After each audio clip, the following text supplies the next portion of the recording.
Assalamualaikum warahmatullahi wabarakatuh. Alhamdulillahirabbil alamin, nahmaduhu wa nasta'inu wa nastaghfiruh wa na'udzu billahi min shururi anfusina wa min sayyiati a'malina. May yahdihillahu fala mudhillalah wa may yudlilhu fala hadiyalah. Asyhadu an la ilaha illallah wa asyhadu anna Muhammadan abduhu wa rasuluhu, amma ba'du.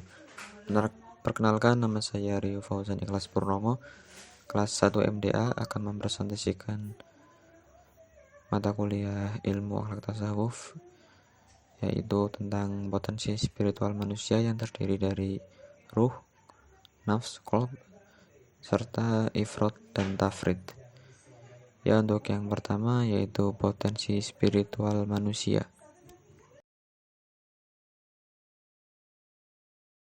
Yang pertama, potensi spiritual manusia. Bicara tentang potensi spiritual manusia sama halnya dengan bicara tentang hakikat manusia, di mana manusia diciptakan di muka bumi mengemban dua tugas, yaitu sebagai abid atau hamba dan khalifah fil ard, pemimpin di dunia. Sebagai hamba, manusia punya tugas untuk mengabdikan hidupnya kepada Sang Pencipta. Manusia sebagai pemimpin punya makna bahwa manusia mempunyai tugas untuk memimpin, minimal memimpin dirinya sendiri dalam mengontrol hawa nafsu. Untuk menjalankan tugasnya tersebut secara baik, maka manusia harus mengoptimalkan segenap potensi yang diberikan oleh Tuhan kepada dirinya. Salah satu bentuk potensi itu adalah potensi spiritual yang ada pada diri manusia. Potensi spiritual manusia yang akan dibahas dalam kajian ini memfokuskan pada 3 konsep dasar, yaitu nafs, ruh, dan qalb. Ya, yang pertama yaitu ruh. Menurut agama Islam, manusia merupakan makhluk terakhir yang diciptakan Allah setelah diciptakannya jin, alam semesta, tumbuhan, hewan, dan lain-lain. Allah menciptakan manusia untuk menjadi khalifah di bumi. Potensi lain yang dimiliki oleh manusia adalah ruh. Pada persiapan pertama, Allah mengambil perjanjian kepada ruh-ruh manusia. Allah mengambil sumpah disebutkan dalam Quran surat Al-A'raf ayat 172, yang artinya, dan ingatlah ketika Tuhanmu mengeluarkan keturunan anak-anak Adam dari sulbi mereka, dan Allah mengambil kesaksian terhadap ruh mereka. Seraya berfirman, bukankah aku ini Tuhanmu? Mereka menjawab, betul, engkau Tuhan kami. Kami menjadi saksi. Kami lakukan yang demikian itu, agar pada hari kiamat kamu tidak mengatakan sesungguhnya kami Bani Adam adalah orang-orang yang lengah terhadap ini atau keesaan Tuhan. Quran surat Al-A'raf ayat 172. Selanjutnya yaitu qalb. Qalb mempunyai berbagai macam makna. Qalb adalah bentuk masdar dari akar qalaba yaqlibu qalban, yang berarti membalikan atau memalingkan. Dalam banyak kamus bahasa Arab Indonesia, kata qalb bila berdiri sendiri diartikan dengan hati, jantung, dan akal.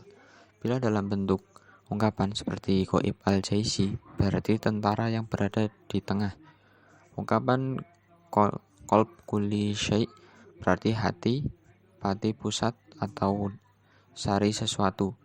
Dalam lisan al-Arab, Ibnu Manzur pertama-tama mengartikan arti kata kerja ghalaba. Kata tersebut diartikan dengan mengubah sesuatu dari bagian mukanya. Ungkapan qalaba al-syai' berarti mengubah sesuatu bagian luar menjadi bagian dalam. Kata qalb atau bentuk jamaknya aqlub atau qulub yang telah menjadi satu istilah diartikan dengan segumpal menggantung dalam dada. Firman Allah SWT Al-Quran itu diturunkan oleh Ar-Ruh Al-Amin pada qalbmu.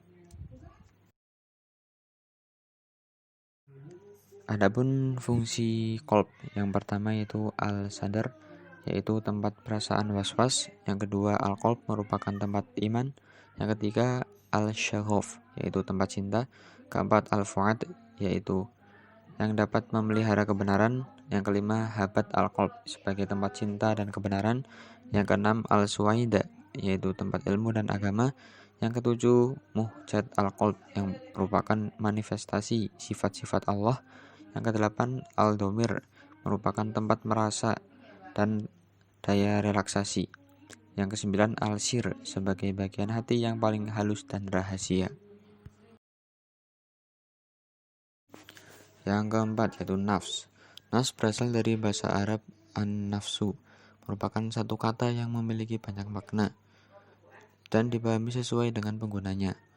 Kata nafs terdapat dalam Al-Quran dengan makna yang berbeda, terkadang ditujukan pada hakikat jiwa, yaitu terdiri dari tubuh dan ruh. Jiwa disebut juga nafs karena ia banyak keluar masuk dari tubuh manusia. Menurut ahli tasawuf, nafs diartikan sesuatu yang melahirkan sifat tercela. Al-Ghazali menyebut nafs sebagai pusat potensi marah dan syahwat pada manusia. Dalam Kamus Besar Bahasa Indonesia, nafs atau nafsu juga dipahami dorongan hati yang kuat untuk berbuat kurang baik. Nafs dalam diri manusia memiliki berbagai fungsi, antara lain untuk membuat gagasan, berpikir, dan merenung, yang pada akhirnya menghasilkan keputusan apa yang harus diperbuat. Itulah sebabnya kualitas nafs yang telah terbentuk pada seseorang akan membentuk sistem pengendalian pribadi. Nafs memiliki 3 tingkatan. Yang pertama yaitu nafsu amarah bisu. Nafsu amarah bisu selalu melepaskan diri dari tantangan dan tidak mau menentang. Bahkan patuh tunduk saja kepada nafsu syahwat dan panggilan syaitan. Ciri khas nafs amarah adalah ia membawa manusia pada keburukan yang bertentangan dengan kesempurnaannya serta bertolak belakang dari keadaan akhlaknya, dan ia menginginkan manusia supaya berjalan pada jalan yang buruk. Yang kedua, nafsu lawamah. Nafsu ini belum sempurna ketenangannya karena selalu menentang atau melawan kejahatan, tetapi suatu saat teledor dan lalai berbakti kepada Allah sehingga dicela dan disesalinya.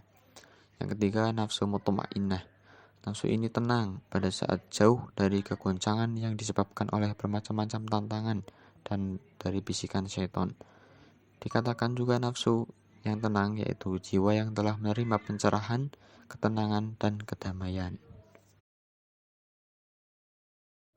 Ya, materi selanjutnya yaitu ifrat. Ifrat adalah sifat yang berlebihan dalam beragama mewajibkan yang sebenarnya sunnah. Ini merupakan sifat yang tercela, mewajibkan apa yang diharamkan oleh Allah Subhanahu wa taala.